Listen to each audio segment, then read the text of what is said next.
네,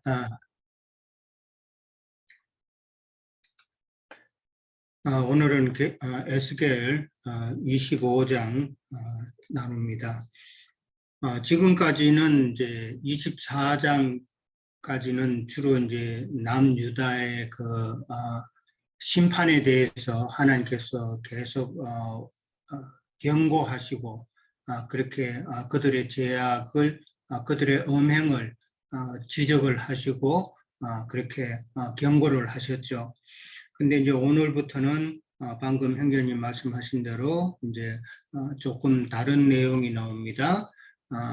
25장부터 시작해서 이제 쭉 앞으로 몇 장 동안은 주변의 이웃 나라에 대해서 하나님께서 심판하시겠다 하는 그런 내용이 나오거든요.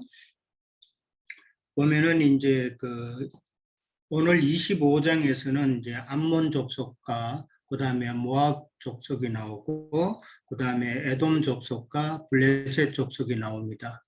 그리고 나서 이제 그 다음 장에는 또 두로와 시돈에 대해서 그렇게 또 하나님께서 말씀을 하시고 그 다음에 이제 마지막으로는 애굽에 대해서 이렇게 말씀을 하십니다. 그러니까 모두 따지고 보면 7족속이거든요. 그러니까 7족속이라고 그렇게 되어 있지만 사실은 7이라는 숫자가 가지는 의미가 있잖아요.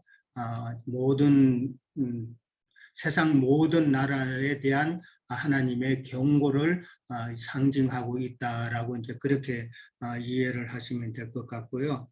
그래서 이제 오늘부터는 25장은 암몬과 모압과 에돔과 블레셋에 대한 하나님의 심판의 말씀을 이야기하고 있습니다. 암몬과 모압은 우리가 너무나도 잘 알죠. 뭐 에돔도 그렇고 블레셋도 다 이제 잘 아시는 내용인데 롯이 자기 두 딸을 통하여서 첫 딸을 통해서는 모압 족속을 낳게 되죠. 그 다음에 이제 둘째 딸로 통해서는 이제 암몬 족속이 번성하기 시작을 하고 그렇게 나갑니다. 이 모압과 암몬은 우리가 잘 알다시피 이스라엘하고는 정말 서로 섞일 수 없는 그런 관계잖아요. 이게 롯의 신앙이 혼적인 그런 신앙을 대표하는 사람이기 때문에 그 자녀들과 그 다음에 이스라엘 나라는 영적인 자녀다라고 이제 그렇게 보게 되면은 서로 섞일 수가 없는 서로 미워할 수밖에 없는 그런 존재라는 것이죠. 우리가 잘 아는 발람 선지자에게 부탁해가지고 이스라엘을 저주하도록 부탁했던 발락도 모압 왕이었죠. 모압 왕이었고 그 다음에 이제 신명기 23장 3절에서 6절에 보면은 모압과 암몬 족속은 여호와의 총회에 들어오지 못한다라고 딱 설명이 되어 있습니다. 그러니까 모압과 암몬 족속이라는 것은 조금 전에도 말씀드렸다시피 혼적 신앙인들을 상징하는 그런 민족이기 때문에 뭐 천주교나 개신교 이런 신앙을 통해서는 하나님의 여호와의 총회에 들어오지 못한다 이 말인데 들어오지 못한다는 말은 여호와의 총회 하늘의 예루살렘 성에 하나님의 예수님의 신부가 되지 못한다는 그런 의미거든요. 그러니까 신부가 되지 못하고 잘해봤자 백성만 되는 그런 존재라는 것이죠. 그러니까 모압과 암몬 족속이 이제 형제님도 뭐 계시록의 말씀을 그렇게 증거를 하셨는데 저주의 저주를 받는 거는 세상은 그냥 저주를 받지만은 혼적 신앙인을 통해서 열심히 신앙생활을 한다고 했는데 그게 진짜 1000년 동안 바깥 어두운 데에 버려둠을 당하는 그 상태에서 잘해야 백성되는 그 상태는 진짜 저주의 저주를 당하는 그런 상황이죠. 그 다음에 이제 오늘 나오는 그 민족 중에 에돔이 나오죠. 에돔은 우리도 잘 알죠. 에서와 야곱. 그 에서가 나중에 이제 에돔 민족이 되는데, 에돔은 이제 불타는 뜻이니까 우리의 옛사람을 상징하는 그런 내용 잘 아시죠? 로마서 6장 6절에도 나오고 에베소서 4장 22절에도 보면은 그렇게 설명이 되어 있습니다. 그러니까 에돔 족속도 마찬가지로 장자권을 빼앗긴 그런 관계잖아요. 그렇기 때문에 이스라엘에 대한 미움으로 끊임없는 복수와 그 다음에 보복을 감행하고 미움을 표시한 그런 민족이죠. 그 다음에 이제 블레셋도 이제 잘 아시고 요즘 뭐 팔레스타인이라고 그러는데 팔레스타인이라는 말이 이제 블레셋에서 나온 말이니까 그들은 블레셋의 특징은 할례 없는 자라는 거 잘 아시죠? 그 다음에 영적 할례가 없다 보니까 그들은 하나님의 말씀을 제대로 영으로 알지 못했기 때문에 종교인 되는 것으로 그렇게 신앙생활을 해 나가는 사람을 이제 상징하잖아요. 그래서 종교인을 상징한다. 그런 내용이고요. 그 다음에 이제 오늘 이제 주변 7나라에 대한 그 하나님의 심판에 대한 말씀을 이렇게 쭉 보면은 조금 그 전에 24장까지 나왔던 남유다에 대해서 하나님께서 심판하시겠다고 하시는 그 내용과는 조금 차이가 있어요. 그거를 먼저 우리는 이해를 하셔야 되는데, 남유다와 예루살렘에 대해서 하나님께서 경고하시고 어떻게 심판하시겠다 하고 하는 그 내용에는 어떻게 보면은 저들을 깨우치게 해서 다시 회복시키겠다고 하는 그 중요한 사실이 들어가 있거든요. 그게 있지만은 그러나 지금 주변 7민족에 대해서는 그 내용이 없다라는 것이죠. 그저 심판의 대상이고 사라질 뿐이라는 것이죠. 7절, 오늘 7절에 보면은 암몬 족속을 멸한다라는 표현이 있습니다. 패망하게 하여서 멸한다는 표현이 또 나와 있고요. 그 다음에 10절에도 보면은 모압과 그 세일 족속들을 말씀하실 때 기억되지 아니하게 한다라는 것이죠. 그러니까 완전히 없애버려서 사람의 기억이 없게 하시겠다는 것이죠. 그 다음에 13절에도 가면 황폐한다고 그랬고 15절에도 가면은 원수를 갚아 진멸한다라는 진멸이라는 단어를 씁니다. 그 다음에 16절에도 진멸이라는 단어를 씁니다.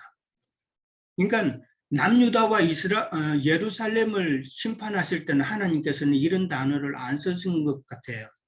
안 쓰셨는데 주변 7나라에 대해서는 멸한다, 진멸한다, 기억되지도 않게 한다, 완전히 없애버리시겠다는 그런 내용이죠. 그러니까 남유다와 그 예루살렘에 대한 심판의 그 내용과 주변 7나라에 대한 그 내용은 이런 면에서 차이가 있다. 이거를 먼저 우리는 생각을 하고 들어가야 될 것 같습니다. 그러니까 주변국을 이렇게 심판하시는 것은 그런 심판을 통해서 하나님은 이스라엘뿐만 아니라 온 땅을 다스리는 하나님이라는 것을 이제 나타내는 것이죠. 이스라엘의 하나님만이 아니라 모든 나라를, 온 우주를 경영하시는 하나님이다라는 것을 그렇게 보여주시고자 하는 것이죠.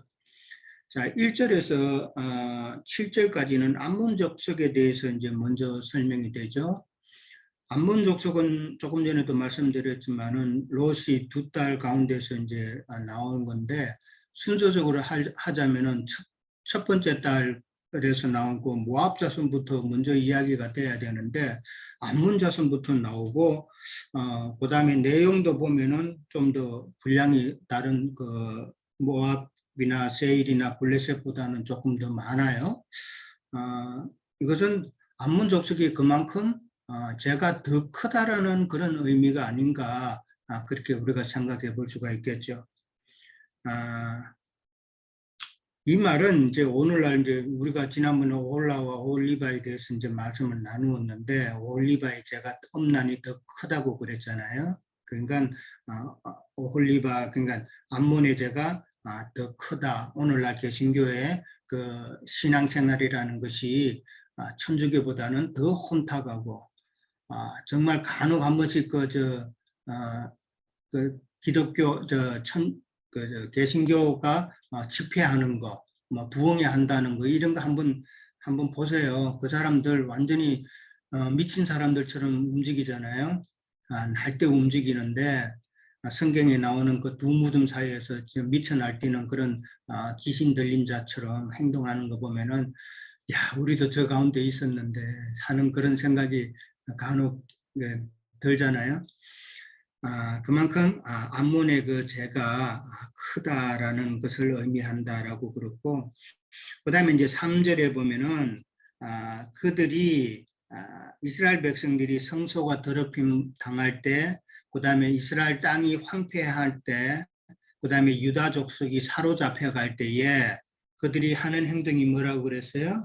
3절에 보면은 아하 좋다라고 그렇게 표현했다 그랬죠. 예. 아하 좋다.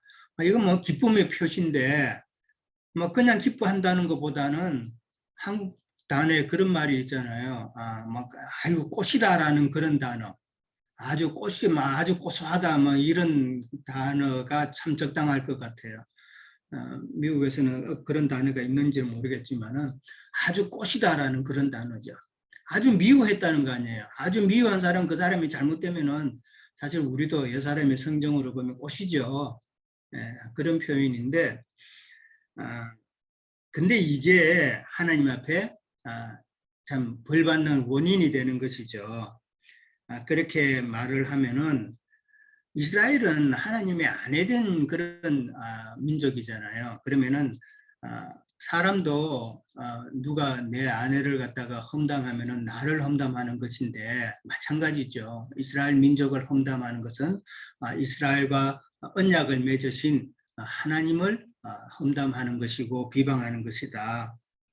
그러니까 하나님이 지금 이스라엘 민족에게 그렇게 꽃이다라고 이제 기쁨의 표현을 했지만은 결국은 하나님을 모욕하고 하나님을 조롱하는 그런 원인이 결과가 되는 것이죠. 그래서 하나님께서는 그들을 내가 멸하겠다라고 표현을 하신 겁니다.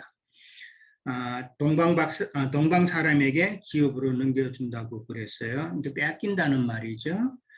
이게 동방 사람이라고 표현인데 이제 바벨론을 지칭하는 것이 아닌가 그렇게 생각을 해봅니다. 그다음에 이제 암몬 족속의 땅에 그 동방 사람들이 와서 진치고 거처 삼고 열매 먹으면서 네 젖을 마시리라 그렇게 표현을 했는데 이거는 동방 사람들에게 그 나라가 정복당한다는 것이죠. 정복당해서 다 뺏긴다. 그런 의미인 걸로 알고요. 그 다음에 이제 5절에 가면 라빠라는 그 성읍 이름이 나옵니다. 라빠가 낙타의 우리가 되고, 그 다음에 암몬의 땅이 양떼가 눕는 곳으로 바뀔 것이다 라고 그랬어요. 사람이 살아야 할 곳에 그 라빠라는 그 성읍은 이제 수도니까요. 수도니까 거기는 사람이 많이 살아야 되고 그런 곳인데 짐승이 산다라는 말은 멸망당했다는 것이죠. 멸망당했다는 그런 의미로 보는데 아모스 1장 13절에서 15절에 보면은 라빠가 멸망할 것에 대한 아모스 선지자의 그 예언이 또 나옵니다. 그들이 멸망당하는 원인은 자기 지경을 넓히고자 했다라고 그랬습니다. 자기 지경을 넓히고자 길랏의 그 아이벤 여인을 배를 갈랐다라고 그렇게 표현이 돼 있어요. 아이벤 여인의 배를 가른다는 것은 완전히 그 씨를 말리겠다는 것이죠. 씨를 말리겠다는 건데 씨 말리는 그 이유는 자기네들의 지경을 넓힌다고 하는 것이죠. 자기네들의 그 지경을 넓히기 위해서 다른 민족은 아예 그냥 씨를 말린다라는 그런 의미가 되는데 오늘날로 이제 영적으로 보자면은 씨 말리는 행위는 진리의 말씀을 갖다가 배척하는 그런 행위라고 볼 수가 있겠죠. 진리의 말씀을 배척하는데 그 원인은 자기네들의 지경을 넓힌다. 오늘날 세상 교계에서 자기네들의 지경을 넓히기 위해서 제일 먼저 하는 게 신학교 세우는 거거든요. 신학교를 세워서 되도록이면은 많은 자기 교파의 목사들을 양성해내는 것이 자기네들의 그 지경을 넓히는 그 방법이라고 생각하기 때문에 그렇게 하고 있어요. 그러니까 그런 내용으로 우리가 생각해 볼 수 있지 않을까 생각합니다. 그 다음에 이제 그 6절에 가면은 이스라엘이 멸망할 때 그 암몬 족속이 구체적으로 어떠한 행동을 했는가 하는 게 6절에 나오죠. 손뼉을 쳤다 그랬습니다. 그 다음에 발을 부르고 그 다음에 마음을 다하여 멸시하고 즐거워했다라고 그렇게 나와 있습니다. 참 되게 그 기뻤던 모양이죠. 그렇게 이제 멸시를 했는데 스바냐 2장 8절에서 9절에 보면은 그런 말씀이 또 있어요. 내가 모압의 비방과 암몬 자손이 조롱하는 말을 들었다라고 그렇게 돼 있어요. 들었나니 그들이 내 백성을 비방하고 자기들의 경계에 대하여 교만하였다라는 말이 있어요. 그러니까 비방과 조롱하는 말을 했고 그 다음에 그게 백성들을 하나님의 백성을 비방하고 자기들의 경계에 대해 교만하였다 그랬거든요. 그 경계에 대해서 나왔죠. 자기네들의 세력을 넓히려고 하는 그런 교만함이라는 것이죠. 그러니까 교만함이라는 건 하나님의 말씀을 진리로 못 받아들이겠다는 것이죠. 자기네들의 진리를 퍼뜨리겠다고 하는 그런 내용으로 이해를 해보면 될 것 같습니다. 그 다음에 이제 하나님께서 7절에 암몬 족속에게 손을 펴서 심판하시는 내용이 나오죠. 다른 민족에게 넘겨준다고 그랬고요. 노락당하게 되고 만민 중에서 끊어버린다고 그랬고 그 다음에 여러 나라에게 패망당하고 그 다음에 멸한다까지 그렇게 나왔죠. 아까 말씀드린 대로 멸한다는 것은 완전히 없애버리는 그런 내용입니다. 그 다음에 이제 그 8절부터 가면은 이제 모압과 세일 족속이 받을 심판에 대해서 또 잠깐 나오죠. 모압도 이제 아까 말씀을 드렸고 세일도 이제 우리가 잘 알죠. 뭐 세일이라는 그 말은 감목이 무성하다라는 그런 뜻이 있더라고요. 감목이라는 게 그렇잖아요. 보통은 나무가 한 뿌리에, 그 다음에 한 줄기에, 그 다음에 이제 가지가 있고, 뭐 잎이 있고, 그렇게 하는 것이 상식적인, 정상적인 나무인데, 감목은 뿌리가 여러 개죠. 네. 서로, 그러니까 뿌리 내려서 자기가 기둥되려고 하는, 그러니까 여러 기둥이 이제 줄기가, 둥치가 나오는 게 감목나무잖아요.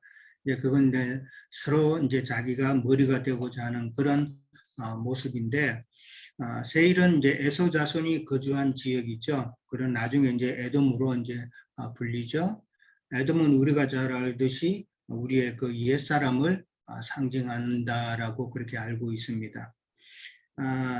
에서는 이제 세일산에 이제 거주하면서 그 후손들은 그 지역 원주민이었던 호리 족속에게서 이제 그 땅을 빼앗게 되죠. 이게 창세기 36장에 보면은 에서의 족보가 잠시 나옵니다.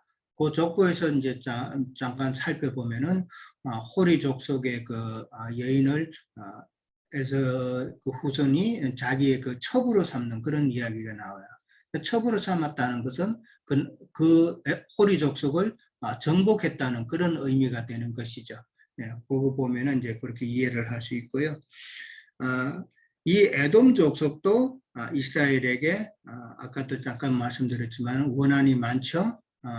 에서와 그 야곱의 그 장자권 싸움에서 장자가 되지 못한 그런 분노가 후손에게 대대로 이어져 내려간다라고 이제 그렇게 생각되죠.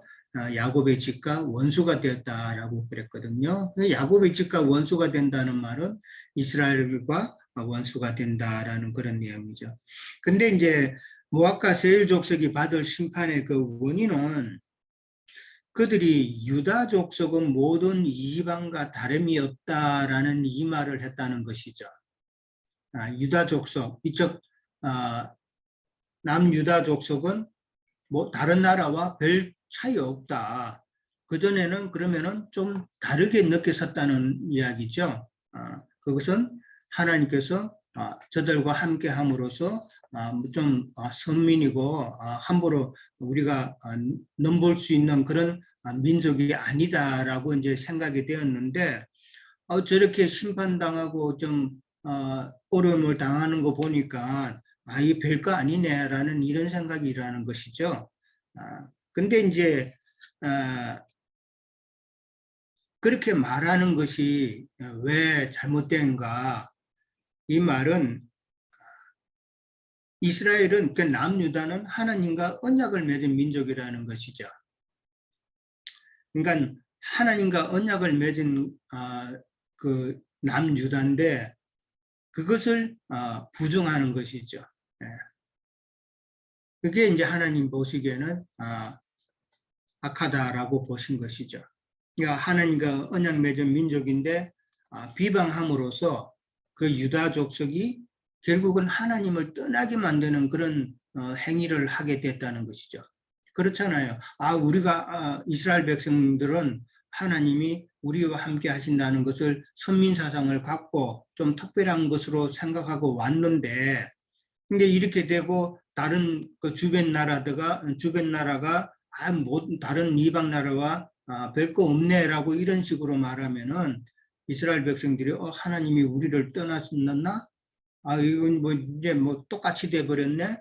이렇게 생각할 수가 있다는 것이죠. 그렇게 되면은 유다 족속이 하나님을 떠나게 되는 그런 행위가 된다는 것이죠.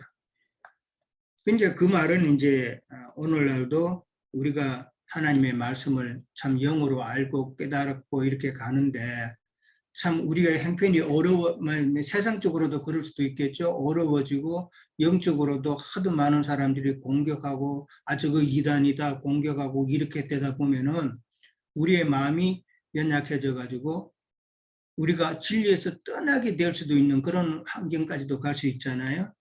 그런 거하고 좀 연결이 되지 않나 그렇게 생각을 해봅니다. 그 다음에 이제 에돔이 그래서 모압과 세일 족속은 성읍이 이름이 나오죠. 성읍 뭐 벤여시묵과 바알부온과 기랏다임을 열고라고 그랬는데 이 열고라는 이 말은 그 성읍들이 정복당했다는 이야기죠. 성읍들이 정복당했다 그렇게 보면 될 것 같습니다.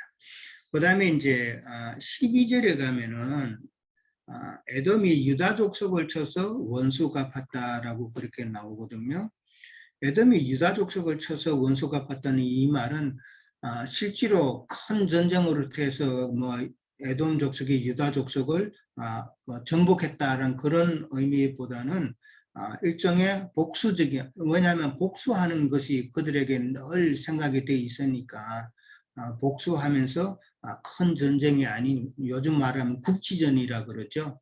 게릴라전 이런 것을 말하는 것이 아닌가 그렇게 생각합니다. 근데 이제 그런 원수 갚음으로 심히 범죄했다라고 그랬어요. 그런 행동하는 것 자체가 하나님 보시기에는 참 악하게 보셨다는 것이죠. 그러니까 이 말은 하나님과 언약 맺은 자, 하나님의 백성들을 함부로 해서는 안 된다라는 이야기죠. 바벨론은 하나님의 그 도구로 쓰임을 받았지만은 도구로 쓰임 받아서 이제 전쟁을 치르게 하지만은 에돔 족속은 하나님의 도구가 아니다라는 그런 의미를 우리가 또 생각해 볼 수 있지 않나 그렇게 생각합니다. 그 다음에 이제 13절에 가면 하나님의 손이 에돔 위에 펴서라는 것을 편다는 말을 우리가 잘 알죠. 심판한다고 그랬습니다. 그러면서 사람과 짐승을 끊으신다고 그랬고요. 대만에서부터 항폐하고 드단까지 칼이 엎드러진다. 그러니까 대만하고 드단이라는 것은 그 에돔 족속의 북쪽 끝에서 남쪽 끝까지, 그러니까 뭐 성경에 그 이스라엘을 설명할 때 단에서 부엘세바까지라는 그런 표현이 있잖아요. 대한민국은 뭐 백두산에서 한라산까지 뭐 이런 식인데 다 황폐하고 멸절시키겠다라고 그랬죠. 그러면서 14절에 보면은 내 백성이라는 단어가 나옵니다. 그런 다른 주변 나라에 비해서 이스라엘 남유다를 하나님께서는 내 백성 이스라엘의 손으로 내 백성이라는 말이 나오는데 언약 관계라는 것을 하나님께서 강조하는 그런 표현이다라고 보여지고요. 그 다음에 내 원수를 에돔에게 갚는다 그랬습니다. 그러니까 에돔 족속은 실질적으로 이스라엘 나라가 가나안 땅을 정복할 때에 나중에 그 시므온 지파에게 정복당하는 걸로 알고 있습니다. 역대상 4장에 나오죠. 그렇게 되고요. 그 다음에 이제 블레셋 사람에 대해서 나오는데 블레셋 사람이 옛날부터 미워하고 멸시하는 마음으로 그렇게 나옵니다. 원수를 갚아 진멸하고자 한다. 블레셋이라는 것은 이제 우리가 잘 알다시피 나그네라는 그런 뜻이고 함의 자손이죠. 함의 자손이고 그 다음에 우리가 잘 아는 그 골리앗 장군도 블레셋 사람이죠. 예. 아까도 말씀드렸지만은 할례 없는 자, 그 다음에 종교인을 상징한다라고 그랬습니다. 그러니까 이 블레셋 나라가 군사적으로 강한 나라다 보니까 이스라엘 백성이 출애굽할 때 그 나라를 바로 통과하지 못했죠. 그러니까 둘러서 가게 되는 그런 것도 우리가 잘 알고 있습니다. 아모스 9장 7절에 보면은 그레데 섬에서 가나안으로 지중해 연안 그 가나안으로 이주했다라고 그렇게 나와 있고요. 이 블레셋은 우리가 잘 알다시피 끝까지 이스라엘 민족을 괴롭힌 민족이잖아요. 이 말씀은 또 이렇게도 생각해 보시지 않을까 생각해요. 블레셋 사람들은 그러니까 영적인 그 할례 없는 자들이고 종교성을 가지고 신앙생활하는 사람인데 이러한 사상이 이 믿음의 세계에서는 정말 고치덩어리라는 것이죠. 네.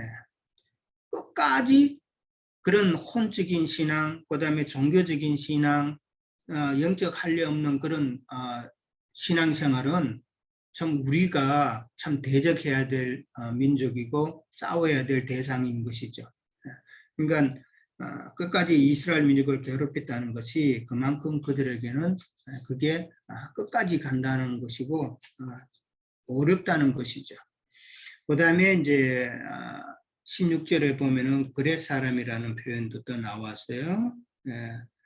그러면 해변에 남은 자를 진멸한다. 그러니까 블레셋 나라 자체가 그 지중해 해변가에 형성된 나라이기 때문에 모든 자를 진멸한다는 것은 이제 그 나라를 망하게 한다는 것이죠.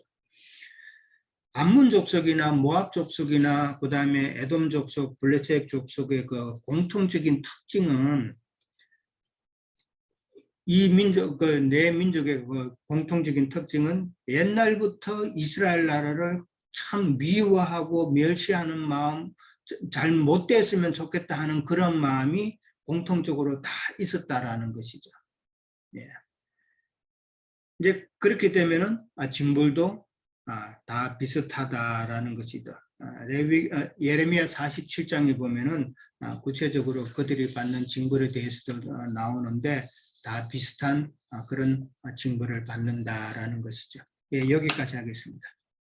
자, 그러면 제가 좀 정리해서 말씀드리고요. 이제 그 항목 그 말씀 구절을 우리 유영재님께서 잘 살펴주셨고, 우선 그 이제 앞서 말씀드린 대로 이 큰 재난이 이루어지고 있죠. 이제 예루살렘이 이제 멸망당하고 그에 따른 이제 주변 나라에 대한 어떤 이런 심판을 행하시는데, 이 심판의 목적을 우리 에스겔서 28장 가봅시다. 28장 24절 26절 볼게요. 자, 보면 24장입니다. 에스겔 족속에게 그 사방에서 그들을 멸시하는 자 중에 찌르는 가시와 아프게 하는 가시는 다시 없으리니 내가 여호와인 줄 그들은 알리라.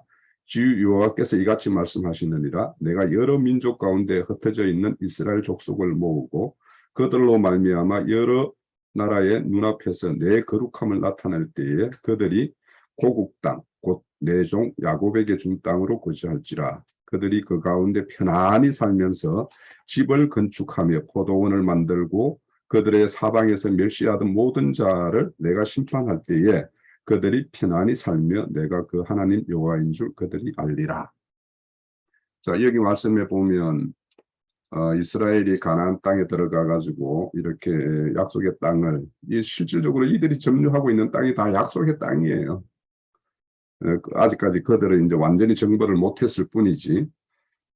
그렇기 때문에 이제 이렇게 하나님이 주신 기업을 다 이렇게 쟁취하기 위해서는 이들과 다툴 수밖에 없는 어떤 그런 것이 전제가 되어 있었고, 그런데 이제 지금까지는 예루살렘이 이렇게 망하기 전까지는 이들이 이제 주변 나라들이 그 이세를 가지고 이렇게 늘 이렇게 이스라엘의 대적자로서 이렇게 활동을 했었는데, 예루살렘의 어떤 멸망과 동시에 이들에 대해서 심판을 하시는 이유는 여기 그들이 찌르는 가시였고 아프게 하는 가시였었어요. 그래서 이런 것들을 제하여서 다시 흩어진 내 백성들이 다시 돌아올 때는 더 편안하게 살 수 있도록 하기 위해서 이렇게 행하신다라고 이렇게 밝히고 있어요. 자, 이렇게 그러니까 실질적으로는 이방 민족을 심판하는 거에서부터 시작해서 벌써 이제 하나님의 염두는 예루살렘이 이미 이제 바벨론에 의해서 이렇게 에어싸여서 그들이 저항을 하죠. 이제 참 선지자인 에레미야의 어떤 말을 들었으면 그냥 항복하고 이렇게 했었으면 좋았을 것을 거짓 선지자들이 하나님이 우리를 도와주셔서 빨리 이들로부터 해방시켜 줄 것이다. 이렇게 그런 말에 이제 동해서 이제 저항하다가 1년 18개월 동안 그 성이 에워싸는 어떤 그런 과정이 있었죠. 그러면 당연히 그 과정에서 많은 이제 장정들이 이렇게 죽음을 당하고, 그래서 이제 우리 앞서 말씀해 보면 가부들이 많았더라 이렇게 이야기를 해요. 자, 그건 이제 역사적인 사실이고, 거짓된 거에 이렇게 미혹되었을 때 남는 것은 이런 어떤 비참함 이런 것이라는 것도 우리가 이제 좀 알 수가 있을 것 같고요. 그래서 이제 그 지금까지 우리가 살펴온 말씀 보면 1장에서 3장까지는 선지자 에스겔을 부르는 어떤 그런 과정이었어요. 그리고 이제 4장에서 24장까지 긴 시간 동안 예루살렘의 어떤 제약이 어떤 건가, 그에 대한 하나님의 어떤 진노, 그래서 심판의 어떤 경고 이런 것이 있었고, 최종적으로는 이제 이렇게 망하는 이런 것까지 이제 연결되어 있어요. 그리고는 이제 25장에서 32장까지 이제 주변 나라에 대해서 이제 이렇게 심판을 행하는데, 그 심판 행하는 걸 보면 요단강 동편 동북쪽, 가령 동북쪽이 암몬이에요. 그리고 동쪽이 모압이고 남동쪽이 에돔이에요. 그러니까 지역으로 보면 시계 방향으로 이렇게 쭉 여기 기록된 말씀은 시계 방향으로 이렇게 쭉 암몬, 모압, 에돔, 그리고는 이제 그 더 남쪽에 이제 애굽이 있는데 애굽은 이제 좀 뒤쪽으로 이제 미루고 그 지중해 변에 있는 블레셋, 그리고는 두로, 시돈 이렇게 이제 올라가요. 그러니까 주변 나라를 이제 그 팔레스타인의 어떤 그 지형을 이루는 방향이 이제 시계 방향으로 쭉 이렇게 이제 심판을 행하는 것으로 이제 이렇게 말씀을 하고 있는데, 그런데 이제 그 뭐 뒤에 가면 이제 26장에부터 28장까지가 이제 두로에 대한 어떤 심판이에요. 긴 이제 3장이나 이제 그 두로의 심판에 대한 말씀이 있고, 이어지는 말씀으로 이제 애굽에 대해서도 또 시면을 3장이나 할애해서 그들의 어떤 심판에 대한 말씀이 있고, 그런데 이제 참고적으로 하나님이 더 미워하는 족속이 누구냐면 에돔이라는 것을 우리가 알 수 있어요. 에돔에 대해서는 에스겔서 35장에 가면 또 한 번 언급을 해요. 그러니까 형제인 나라가 그들의 이스라엘에게 행했던 것에 대해서 이렇게 경노하시는 모습을 우리가 알 수 있어요. 그래서 요즘에 우리가 이제 요한 1서에 보면 형제 사랑에 대해서 굉장히 강조하죠, 요한 사도가. 그래서 형제의 나라에 대해서 그렇게 부당한 그런 악행을 했을 때 하나님이 어떻게 이렇게 그에 대해 보응하는가 하는 것도 이 에돔 심판에 대해서 우리가 좀 엿볼 수 있다 생각이 들어요. 그리고 이제 두로와 뭐 애굽에 대해서는 뭐 이따 이야기하겠지만 두로 같은 경우에는 그들이 이제 이 무역에 보면 여러 이제 물건들이 있죠. 그런데 거기에 꼭 노예라는 게 있어요. 그러니까 사람을 팔고 사고 파는 거. 그래서 우리 계시록에 보면 그 상고들의 어떤 물품에 보면 영혼들이 있죠. 사람들이 있죠. 그런 것처럼 이런 어떤 이 두로의 어떤 심판은 어떤 그런 사람 장사, 영혼 장사를 행한 것에 대한 어떤 그런 심판이 이제 거기에 녹아 있다라는 생각이 들고, 그 애국은 뭐 일단 뭐 거기는 우리 세상이라는 것이고, 그 당시에 이제 팔레스타인 지역으로 보면은 그 고대 근동의 어떤 오래된 가장 큰 맹주가 이제 애국이었죠. 그래서 애국에 대해서 이제 심판 이렇게 이어집니다. 그러면 이제 첫 번째 그 암몬에 대한 어떤 심판이 이제 이렇게 언급이 돼요. 그래서 뭐 암몬과 모압은 롯의 후손이라는 걸 우리가 잘 알고 있고, 왜 그럼 암몬이 이렇게 언급되냐? 자, 그 형제님이 장자보다 차자의 어떤 그 악행 그런 것들을 이제 예시를 주셨는데, 이 암몬이 우리 앞서서 그 에스겔서 21장에 보면 바로 그 바벨론 군대가 이렇게 침략해 올 때 어디로 갈까? 두 갈래 길에서 두고 라빠로 갈까? 예루살렘으로 갈까? 이렇게 점치는 그 모습 봤죠. 하사통을 흔들어서 또 뭐 기생제물의 간을 살펴서 뭐 이렇게 하는 모습을 봤어요. 그만큼 하나님이 이 예루살렘의 어떤 그런 제약에 대해서 어떤 진노함도 있지만 암몬에 대한 어떤 진노가 그만큼 컸던 거예요.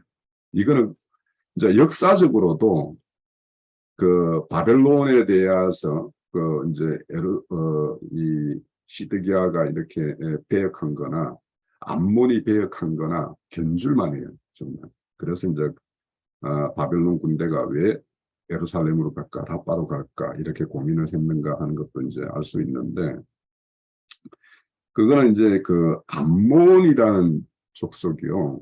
그게 이제 그 갈래길에서 바로 왕의 배로로 내려오면 암몬, 모압 이렇게 요당 동편 산맥으로 이렇게 쭉 내려올 수 있어요. 아카반만까지 쭉 내려갈 수 있는 왕의 대로가 있고, 또 이제 거기가 이제 진을 치는 데가 아람 군대가 이렇게 아람이 있는 그쪽이었거든요. 그래서 이제 좀 더 서편 쪽으로 와서 이렇게 오면은 해안길로 이렇게 쭉 내려올 수 있는 길이에요. 그 이제 두 갈래길에서 이제 그런 어떤 점을 쳤다라는 거예요. 그런데 이 과거 이제 역사적인 이야기를 조금 말씀드리면, 이제 그 갈그미스 전투가 이제 1차, 2차 있었는데, BC 605년에 갈그미스 전투가 이제 있을 때, 그때 이제 1차 포로 우리나라 이제 이스라엘에 이제 잡혀갈 때인데요. 그때 이제 바벨론이 이렇게 세력을 팽창해 올 때, 이 암몬이 바벨론의 그 어떤 세력의 어떤 팽창을 해서 친바벨론 정책을 썼었어요. 이 암몬이. 그래서 그들과 합세해서 이렇게 했었고, 2차 여호야김이 왕이었을 때, 여호야김이 왕으로 있을 때, 그 2차 포로로 잡혀가는 그 어떤 전쟁 침략이 있을 때, 이 암몬, 모압, 에돔 이 군대들이 다 바벨론과 합세해서 이스라엘을 치는데 함께 쳤어요. 그러니까 하나님이 이스라엘이 이렇게 패역하고 악행을 저지름으로 인해서 심판은 하지만 그 주변 나라들이 또 막 등달아서 그들을 막 이렇게 맺히는 거는 하나님이 자기 자식이 아무리 미워도 옆에서 막 뭐라고 하면 부모로서는 이제 하나는 일이죠.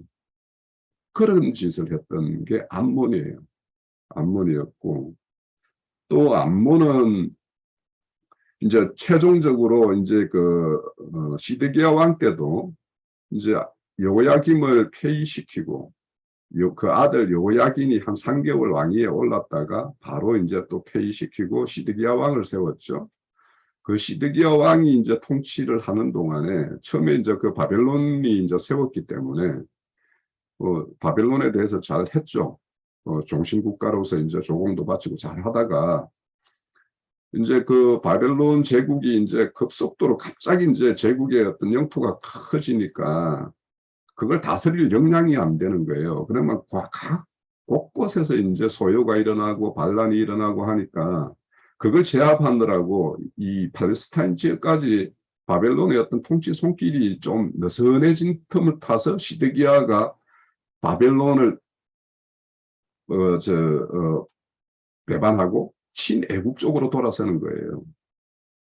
그때 친애국으로 돌아설 때, 시드기야가 돌아설 때 바벨론 동맹을 이렇게 연합군을 만들 때 가장 앞서서 이렇게 그 시드기야의 정책에 동조했던 게 누구냐면 암몬이에요. 암몬과 모압과 그때는 에돔과 두로와 시돈과 다 합세를 해서 반바벨론에 이렇게 대항을 했었어요.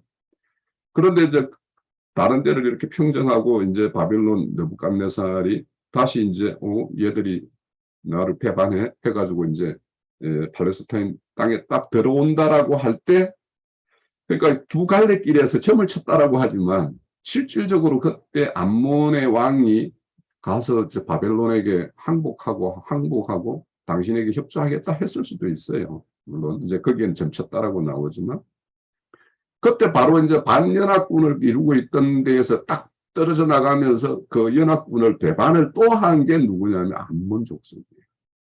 그러니까 암몬 족속은 여기 붙었다, 저기 붙었다, 막 이렇게 하는 어떤 갈대와 같은 그런 어떤 상징적인 어떤 암몬이에요. 그래서 이런 암몬에 대해서 그런 역사적인 사실이 있고, 또 이제 그 예루살렘 멸망하고 난 다음에 이제 느부갓네살이 이 그 팔레스타인 지역을 통치하기 위해서 남유다를 통치하기 위해서 누구를 보냈냐 하면 그달랴를 세워서 보냈어요. 그달랴를 총독으로 세워서 보냈는데 이 그달랴 왕을 제거한 사람이 누구냐 하면 암몬의 바알리스 왕이라는 사람이에요. 그러니까 다시 그달랴는 이제 유대의 사람이니까 이 사람이 이제 좀 인품도 괜찮았고 이제 이렇게 덕을 세우는 사람이었던 모양이죠. 그래서 그 남유다가 다시 그달랴를 중심으로 이렇게 형성이 되기 시작을 한 거예요. 그러니까 이제 어째 보면 그달랴를 세운 것은 하나님의 어떤 섭리일 수 있는데, 그래서 이제 다시 이제 회복될 때를 대비해서 이제 그런 그달랴를 세웠는데, 그거를 이제 암몬이 다시 그 남유다나 이스라엘이 다시 회복되어서 자기들과의 어떤 대적 관계에 이렇게 세력을 얻는 것에 대해서 반감을 가진 거예요. 그래서 그달랴를 제거를 해버렸어요, 암몬이. 그래서 이제 그 그달랴가 죽고 난 다음에 남유다의 그 남아있는 사람들은 이제 또 그거에 대해서 미리 알고 그거를 이제 그 그달랴에게 경고한 사람도 있기는 하지만, 이제 그 남유다에 남아있는 사람들은 유대 총독으로 세운 걸 너희들이 죽였어? 해가지고 바벨론의 어떤 보복이 두려워서 대거 애국으로 도망을 가요. 남유다에 남은 사람들이. 그때 그 애국으로 도망가는 사람들이 에레미야 선지자를 끌고 가요. 왜냐하면 그들로 보면 에레미야 선지자는 친바벨론주의자로 보였기 때문에 그들을 이제 자신의 어떤 방패막이로 삼기 위해서 이렇게 에레미야를 끌고 가요. 그래서 이제 결국에는 에레미야 선지자는 애굽에서 최종적으로 이제 생을 마감을 하게 됐죠. 그러니까 이렇게 했던 것이 암몬이에요. 그러니까 하나님으로부터 미움을 받을 만한 어떤 그런 큰 죄악을 저지른 것이죠. 그리고는 이제 또 암몬의 신이 밀감이죠. 밀곰이라고 하고 밀감이라고 하는데, 그들의 신이 무슨 제사를 지내냐면 인신 제사를 지내는 것이 암몬 족속들이에요. 암몬의 어떤 밀곰. 그러니까 그들의 신을 섬기는 그 예루살렘의 어떤 사람들이 자기 자식들을 그렇게 제물로 드리는 어떤 일까지 벌어졌기 때문에 하나님의 어떤 진노는 우리가 앞서서 살펴봤듯이 암몬에 대한 어떤 그런 적개심은 큰 거였죠. 그래서 이제 암몬에 대해서 이제 이런 것이 있었다. 그리고 이제 모압 같은 경우 모압과 세일, 그래서 이제 여기 보면 이제 3절에 아 좋았다. 그 25장 유다 족속이 사로잡혀 갈 때, 그 땅이 항폐할 때, 그 성전이 더럽혀질 때, 아 좋았다라는 거예요, 암몬이. 그리고 이제 앞서서 이제 27절에 보면은 막 손뼉을 치고 발을 구르면서 막 이렇게 통쾌했다 이런 거예요. 그러니까 이 예루살렘의 멸망을 보고 이런 것이 이제 암몬의 어떤 형태였고, 모압 같은 경우에는 이제 예루살렘이 이제 망했어요. 망하니까 고대에는 이제 이렇게 한 나라의 어떤 전쟁이 일어나고 뭐인가 분쟁이 일어나서 이렇게 싸움이 일어나면 그 어떤 신들의 전쟁이라는 어떤 인식이 있죠. 오늘날도 이제 큰 전쟁들을 보면 그 배경에는 그 어떤 종교성 뭐 이런 것들이 밑바탕을 깔고 있어요. 그래서 이제 이런 전쟁에서 이렇게 예루살렘이 이렇게 멸망당하고 바벨론의 점령을 당하는 이런 것을 보면서 이제 통상적으로는 그러면은 남유다 이스라엘이 섬겼던 신이 바벨론이 그들이 섬기는 신한테 쳤다라는 거야 이렇게 이제 여기는 거죠. 그래서 이제 여기에 보면 별거 없네. 너희들이나 뭐 유다 족속이나 이방 나라나 다름이 없구나. 이렇게 생각하는 게 이제 8절이죠. 이제 이렇게 여겼다라는 거예요. 그래서 이제 이런 것들이 이제 우리가 이 배경도 한번 생각을 해봐야 돼요. 왜 이렇게 모압을 이렇게 하나님이 이렇게 심판의 어떤 말씀을 할 때는 항상 이들이 교만했다라는 말을 해요. 모압에 대해서는. 그리고 이스라엘에 대해서 비난하고 조롱했다. 이렇게 이제 이야기를 해요. 그러면 이제 모압이 뭐 그렇게 했을 수 있는데 왜 그러면은 모압이 이렇게 했을까라는 거는 또 반대로 우리가 그 앞서서 그 16장에 에스겔 16장에 보면 피덩이였던 그 이스라엘을 탯줄도 떨어지기 전에 그를 이제 버려진 자를 거두어서 내가 입히고 가꾸어서 왕위에 이렇게 왕으로 삼았더니 너희들은 그 화려함을 가지고 너 어디 나가서 간음을 하더라. 근데 그 간음이 특이한 창기와 같아서 돈을 받고 하는 것이 아니라 돈을 주고가면서 하더라. 이런 말씀이 우리 에스겔서 16장에 나왔죠. 그때 뒤이어서 나오는데 보면 이스라엘의 어떤 그 교만을 지적하는 게 너희들은 형 사마리아도 무시하고 멸시하고 아우인 소돔도 이렇게 멸시하고 이렇게 했다 하고 이야기를 해요. 그렇다면 이 모압이 이렇게 그들을 이렇게 비난하고 조롱하고 했다라는 것은 한때는 남유다나 이스라엘에 의해서 자신들이 조롱당하고 멸시당하고 그렇게 했다라는 것이 있었기 때문에 그런 것이 아니었을까. 왜냐하면 그들은 선민 사상이 있었잖아요. 그래서 이런 것들도 이제 뭔가 서로 그런 어떤 전후 사정이 있었으니까 모압이 이런 반감도 가질 수도 있겠다. 이런 생각도 이제 거꾸로 한번 해볼 수도 있고, 아우지가 유다의 어떤 그런 선민 사상과 이런 것들이 이렇게 하나님이 좋게 여기는 것은 한 번도 없어요. 그러니까 그것이 예수님이 오셨을 때도 이제 그런 어떤 사상이 결국에는 예수를 죽이는 데까지 이르는 것처럼 그 주변 나라의 어떤 미움을 사는 것 이런 것들도 그 스스로의 어떤 유다의 어떤 문제 이런 것도 우리가 한번 살펴볼 수 있겠고, 또 이런 것들을 통해서 우리도 이제 교훈 삼을 게 이제 많이 있어요. 우리가 어떤 성경 말씀을 많이 추구하고 또 아는 바도 여기 우리 형제 자매님들 밖에 나가서 이렇게 말씀 섞어 보면 많은 부분에서 일반 교회 다니는 분들하고 이렇게 비견되지 않을 정도로 이렇게 아는 것들이 많은데, 그런 것들을 우리가 어떻게 잘 이렇게 하나님의 뜻대로 쓰는가 이런 것도 우리가 이런 걸 통해서 한번 생각해 볼 수 있겠다 싶고요. 아버지가 그 모압에 대해서는 이런 교만 이런 것들이 가장 큰 문제였죠. 그래서 그가 일반이다라고 하는 것은 결국에는 그들은 언약 백성인데 그 언약의 주체인 하나님을 멸시하는 말이 되기 때문에 결국에는 하나님의 어떤 진노로 사는 것이다 이렇게 볼 수 있고요. 그 다음에는 이제 에돔인데 이 에돔에 대해서는 많은 데에서 정말 많은 경고가 있어요.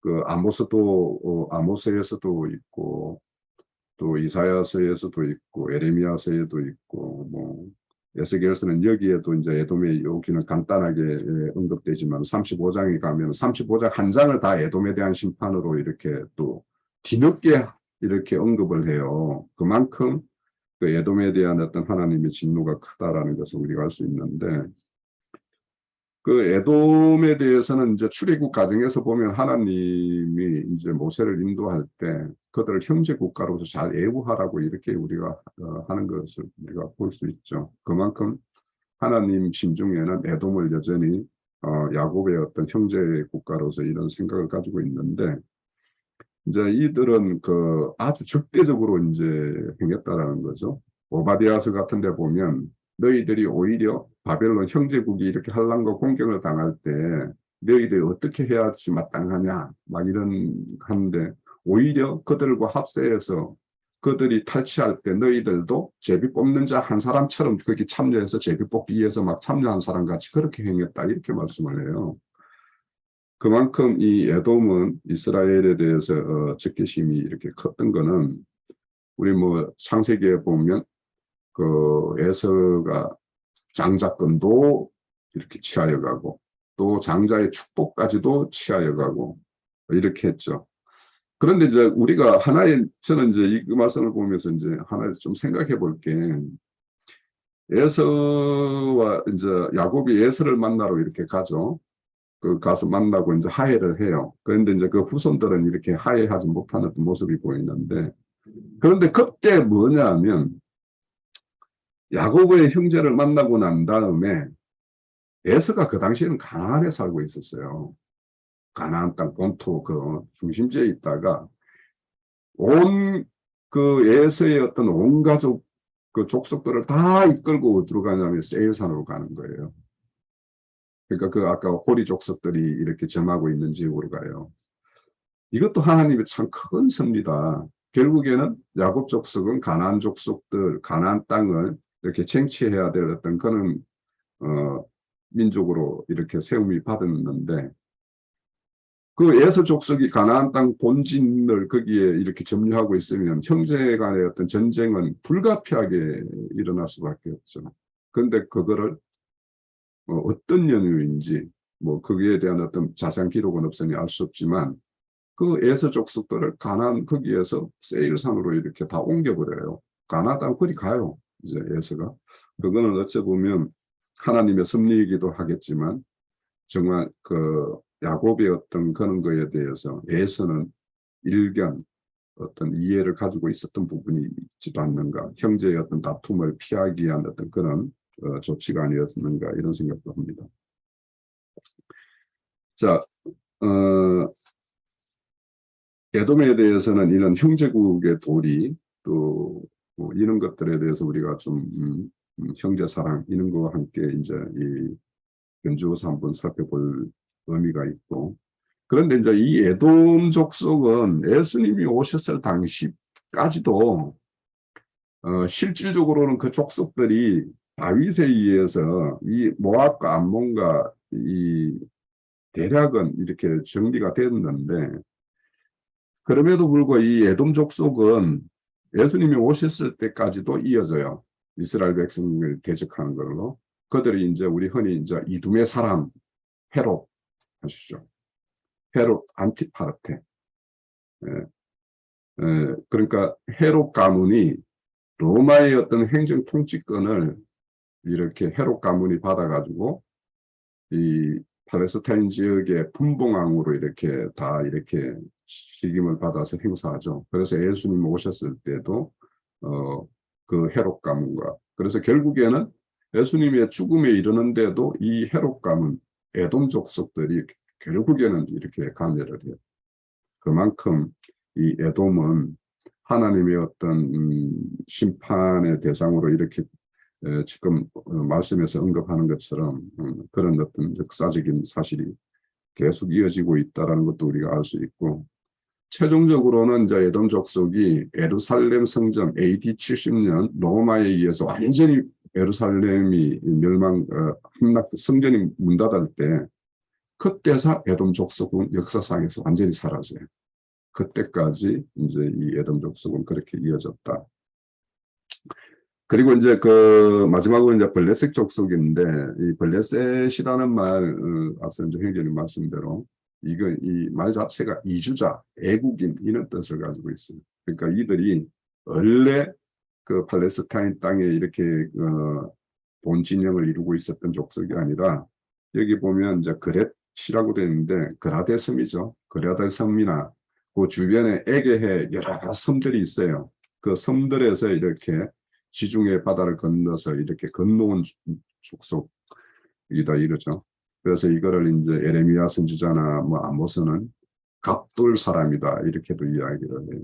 그래서 블레셋은 이렇게 해서 건너왔고, 이들이 건너오기 전에 그렇게 해양 섬의 어떤 그런 어떤 그 세력을 규합하고 있을 때는 이들이 세력이 얼마나 컸는지 실질적으로는 이들이 애국을 이렇게 치러 간 적도 있어요. 그래서 물론 애국과의 전쟁에서 이제 졌지만, 그 전쟁에서 지면서 이제 패가가면서 사실은 그 일부가 지중해에서 이렇게 우리 팔레스타인 서해 지역, 비옥한 지역이죠. 오히려 땅으로 보면 그 지역에 이렇게 정착하게 된 게 아닌가 이렇게 이제 예측이 됩니다.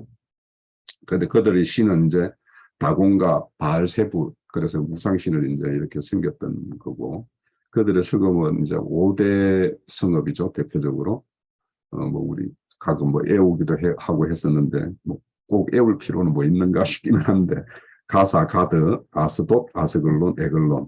그런데 이제 이걸 애우게 하는 이유는 있을 거라고 생각돼요. 오늘날 이들은 이제 혼적 신앙, 그러니까 세속교회의 어떤 5대 종파, 우리나라로 보면 그런 5대 종파와 같은 그런 어떤 맥을 이렇게 영적인 세계에서는 이어지고 있다라는 생각이 들어서 아마 그렇게 하시는 게 아닌가 싶은데, 그래서 이들은 실질적으로 아브라함 시대 때부터 이제 존속된 어떤 족속이죠. 거기 때. 그래서 우리 그랄랑 아비멜렉 해가지고 아브라함이 이렇게 흉년이 들었을 때 한번 이렇게 잠시 갔다가 아내를 잃을 뻔하기도 하고, 그래서 그 브엘세바, 그 우물 이런 이야기 우리 알잖아요.